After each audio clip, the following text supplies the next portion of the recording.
sana naging tapat ka mula sa simula. Hindi sana ganito kasakit ang nadarama. Sa bawat pangakong pinitawan mo sa hangin, ako ang naiwan, umiyak at umaasa pa rin.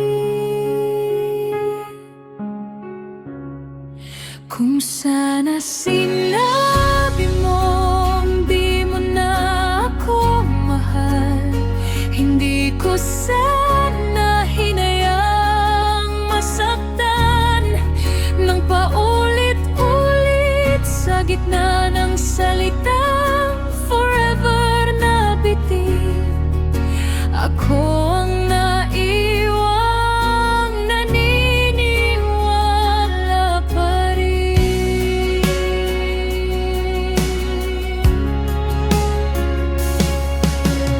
May mga tanong na ayokong marinig ang sagot, dahil alam kong puso mo'y matagal nang lulumayo at umikot.